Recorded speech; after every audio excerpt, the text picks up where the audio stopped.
Assalamualaikum warahmatullahi wabarakatuh. Selamat datang dalam pelatihan Medikai Marketing Sosial Media untuk rumah sakit. Hari ini kita akan membahas bagaimana media sosial bukan lagi sekadar tempat posting banner atau ucapan hari besar, tetapi menjadi alat strategis untuk membangun trust masyarakat, meningkatkan kunjungan pasien, dan memperkuat branding rumah sakit. Di era digital, pasien mencari informasi kesehatan melalui Instagram, TikTok, Facebook, bahkan sebelum datang ke rumah sakit. Karena itu, rumah sakit harus mampu menghadirkan konten yang relevan, edukatif, dan menarik. Banyak akun media sosial rumah sakit mengalami masalah yang sama.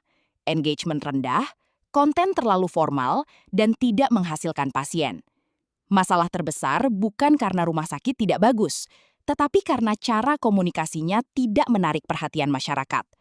Banyak rumah sakit hanya fokus mempromosikan layanan, tetapi lupa membahas masalah yang dirasakan pasien.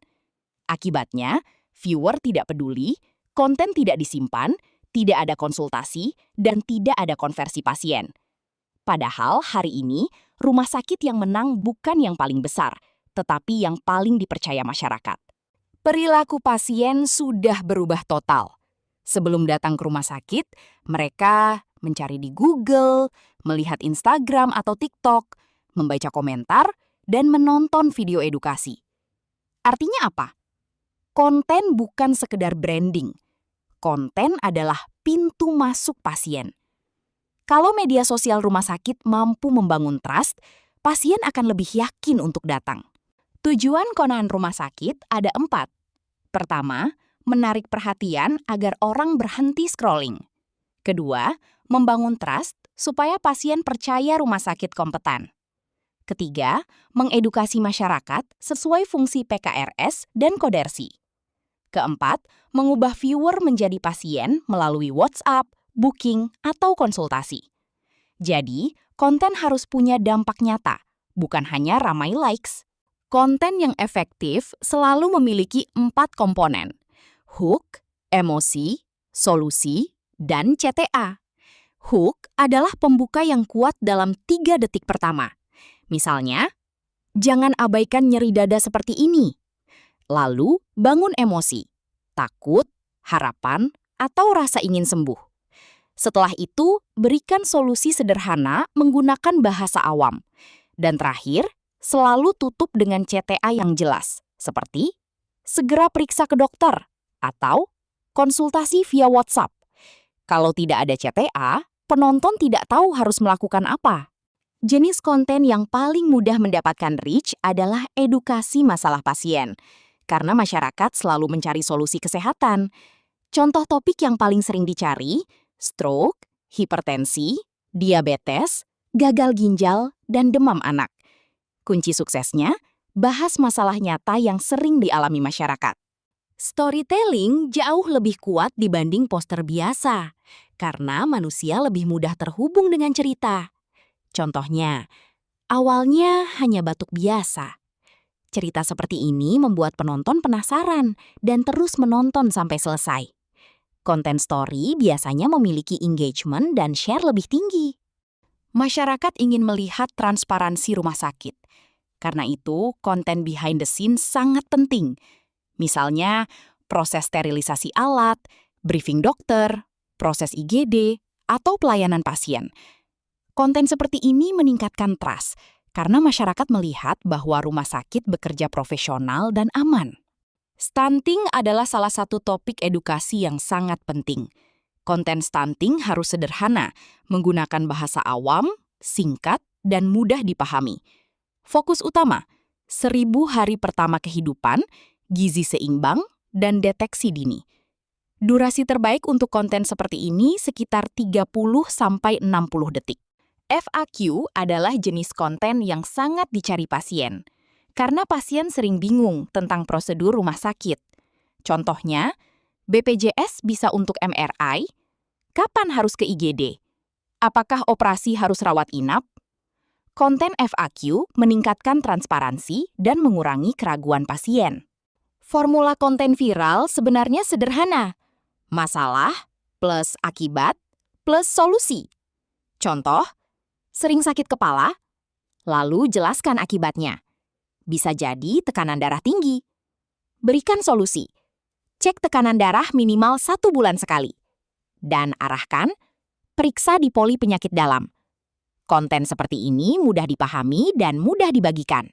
Ada beberapa jenis konten yang wajib dihindari rumah sakit, seperti klaim berlebihan, menakut-nakuti, membandingkan rumah sakit lain, menampilkan pasien tanpa izin, dan janji pasti sembuh. Karena promosi rumah sakit harus informatif, benar, tidak berlebihan, dan tidak komparatif, sesuai Kodersi. Calon pasien sering memiliki ketakutan dan keraguan. Jangan dijawab dengan promosi agresif. Gunakan pendekatan edukasi. Bangun empati. Fokus menjelaskan manfaat dan keamanan pelayanan, bukan menjual secara berlebihan. Konten kesehatan yang baik adalah konten yang akurat dan edukatif. Hindari informasi yang menyesatkan, karena tujuan utama media sosial rumah sakit adalah membangun literasi kesehatan masyarakat sekaligus trust terhadap pelayanan rumah sakit. Cara menyampaikan informasi sangat menentukan tingkat kepercayaan masyarakat. Narasi yang terlalu bombastis justru membuat masyarakat tidak percaya. Sebaliknya, narasi yang tenang, edukatif, dan informatif akan meningkatkan kredibilitas rumah sakit. Format terbaik saat ini adalah short video. Prioritas utama, Instagram Reels, TikTok, dan Facebook Short Video. Durasi ideal antara 30-60 detik, karena attention span masyarakat semakin pendek. Video pendek harus punya struktur yang jelas. 0-3 detik, hook. 3-10 detik, masalah pasien.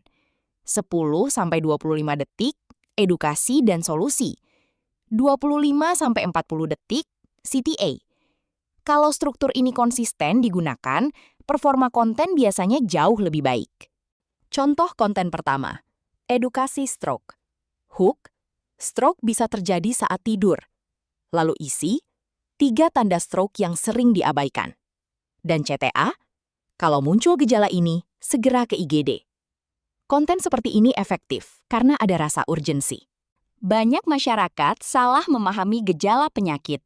Contoh, nyeri ulu hati dianggap mah biasa, padahal bisa menjadi tanda serangan jantung. Konten seperti ini sangat penting karena membantu deteksi dini. Konten diabetes sangat potensial karena jumlah pasiennya besar. Jelaskan dengan bahasa sederhana, gula darah tinggi membuat luka sulit sembuh karena sirkulasi darah terganggu. Kemudian, arahkan pasien untuk konsultasi sebelum luka memburuk. Tujuan akhir media sosial rumah sakit adalah konversi pasien. Alurnya, konten, trust, chat WhatsApp, booking, kunjungan. Karena itu, setiap konten harus diarahkan ke komunikasi yang lebih dekat seperti WhatsApp atau pendaftaran online. Dan ingat, konten yang baik bukan hanya viral, tetapi mampu meningkatkan kepercayaan dan kunjungan pasien. Banyak rumah sakit fokus membuat konten, tetapi lupa follow up calon pasien. Padahal konversi terbesar sering terjadi setelah pasien chat WhatsApp. Respon yang lambat bisa membuat pasien pindah ke rumah sakit lain. Karena itu, admin WA harus cepat, ramah, dan membantu.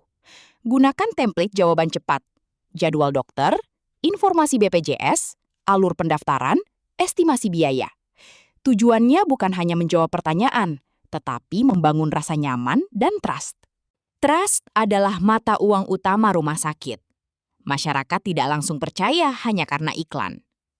Trust dibangun dari edukasi yang konsisten, testimoni, transparansi pelayanan, komunikasi dokter, respon cepat. Semakin tinggi trust, semakin tinggi kemungkinan pasien datang. Media sosial rumah sakit bukan lagi pilihan. Ini sudah menjadi bagian dari pelayanan kesehatan modern.